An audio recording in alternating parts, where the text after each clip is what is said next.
জুলাই সনদের সমন্বিত খসড়ায় মতামত দিয়েছে বিএনপি সহ ২৩টি দল, চূড়ান্ত হবে ৮৪টি প্রস্তাবের ভিত্তিতে।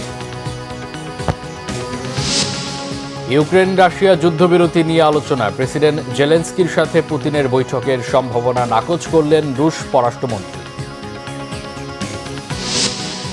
এশিয়া কাপে বাংলাদেশ দলে চমক, ফিরেছেন সোহান ও সাইফ, স্ট্যান্ড বাই মিরাজ।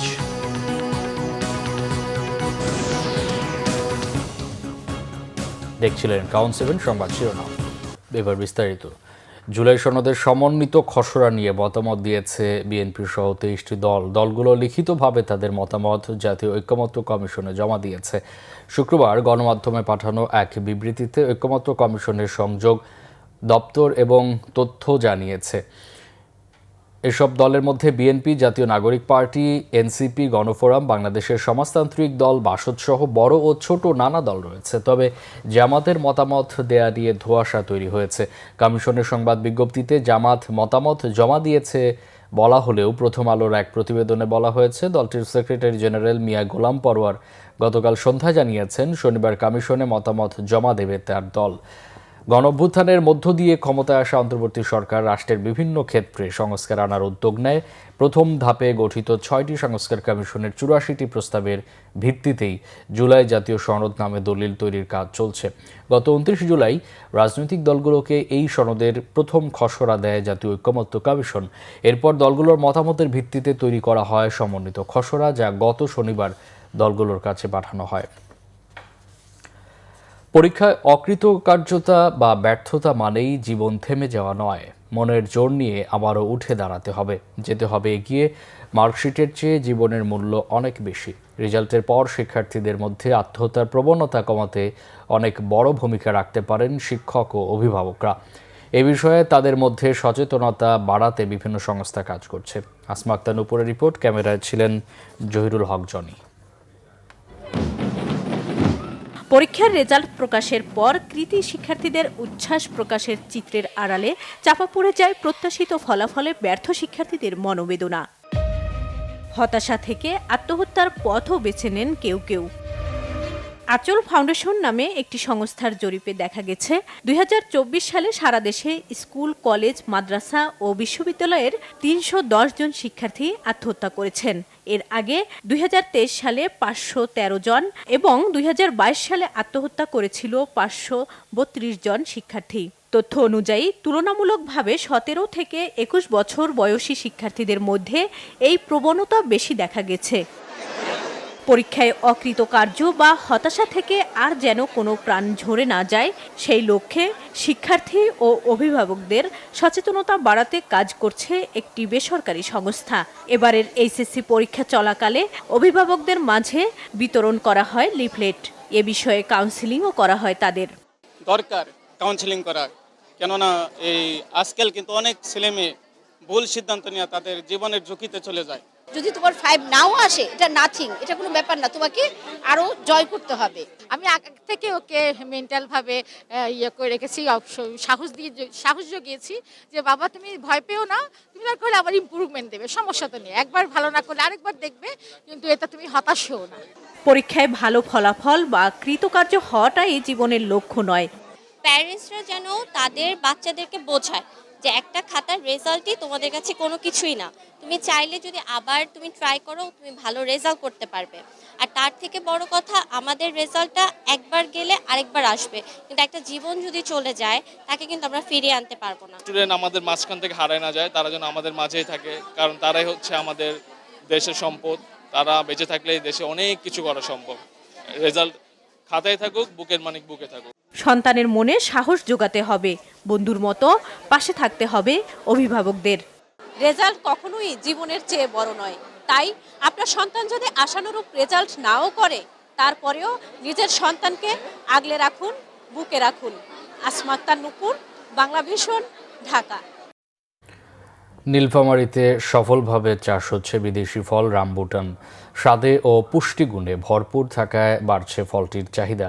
কৃষি বিশেষজ্ঞদের দাবি, সরকারি সহযোগিতা পেলে বিদেশি এই ফল চাষে আগ্রহ বাড়বে উদ্যোক্তাদের। নীলফামারী থেকে ফিরে জুয়েল আহমেদের রিপোর্ট। নীলফামারীর জলঢাকায় পাতার ফাঁকে থোকায় থোকায় দুলছে লোমযুক্ত রামবুটান ফল। 5 বছর আগে বাড়ির ফেলে রাখা জমিতে 24 জাতের ফল গাছ লাগান কৈমারীর খাদিজা। এতে বদলে যায় তার ভাগ্য, হয়ে ওঠেন সফল উদ্যোক্তা। একসময় সংসারে অভাব অনটন থাকলেও এখন বইছে সুখের বাতাস।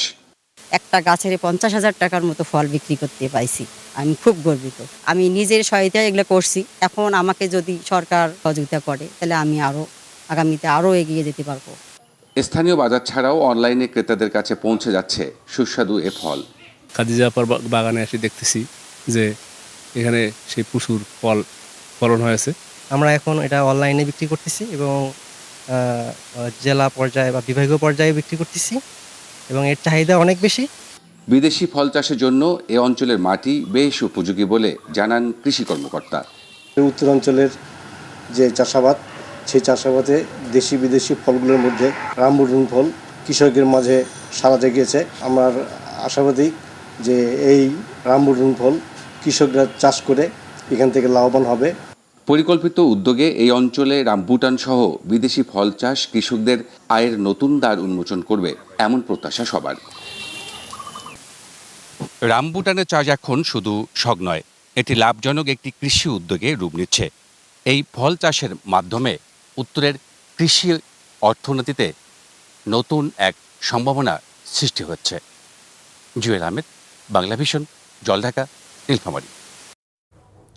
আন্তর্জাতিক প্রসঙ্গ। ইউক্রেনের যুদ্ধবিরতি নিয়ে প্রেসিডেন্ট জেলেনস্কির সাথে বৈঠকের সম্ভাবনা নাকচ করে দিয়েছে রাশিয়া।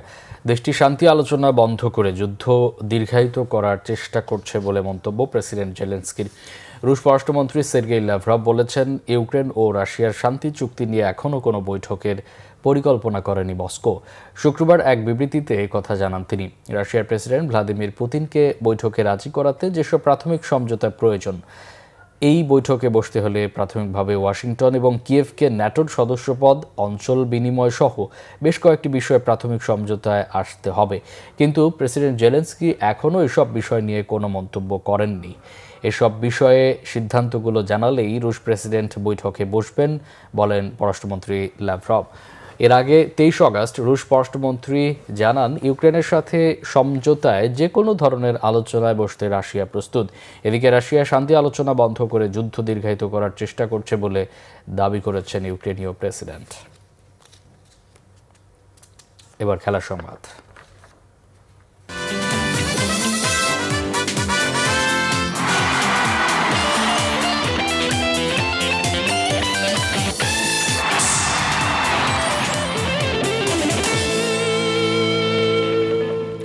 ক্রিকেট অনেকটা চমক দিয়েই এশিয়া কাপের দল ঘোষণা করেছে Bangladesh cricket board. Asia cup ও নেদারল্যান্ডসের বিপক্ষে 3 ম্যাচের সিরিজের জন্য 16 সদস্যের দলে ফিরে এসেছেন নুরুল হাসান সোহান ও সাইফ হাসান। নেতৃত্বে থাকছেন লিটন দাস। 9 সেপ্টেম্বর মাঠে গড়াবে এশিয়া কাপ। 3 বছর পর বাংলাদেশ টি-20 দলে ফিরেছেন সোহান। এছাড়া প্রায় 2 বছর আন্তর্জাতিক টি-20-র জন্য ডাক পেয়েছেন সাইফ হাসান। তাসকিন মুস্তাফিজের সঙ্গে তানজিম সাকিব, শরীফুল ইসলাম ও অলরাউন্ডার সাইফুদ্দিনকে নিয়ে 5 সদস্যের পেস অ্যাটাক দলে বাহাতি spinner Nasum Ahmed, off spinner Sheikh Mahedi হাসানের সঙ্গে আছেন লেগ স্পিনার রিশাদ হোসেন। 8 ব্যাটসম্যানের দলে auto choice 2 opener Parvez Emon ও তানজিদ তামিম। জায়গা ধরে রেখেছেন তাওহিদ হৃদয়, জাকের আলী অনিক, শামীম হোসেন পাটোয়ারি। বাদ পড়েছেন মেহেদী হাসান মিরাজ, ছিটকে পড়েছেন নাইম শেখ। তবে এশিয়া কাপের সৌম্য সরকার, হাসান মুরাদ, তানভীর ইসলামের সঙ্গে স্ট্যান্ডবাই তালিকায় আছেন মেহেদী হাসান মিরাজ। কোথাও জায়গা হয়নি নাজমুল হোসেন শান্তর। এই ছিল এখনকার মতো। পরে সংবাদ সকাল 11টায় দেখার আমন্ত্রণ রইল। এতক্ষণ সাথে থাকা অসংখ্য ধন্যবাদ।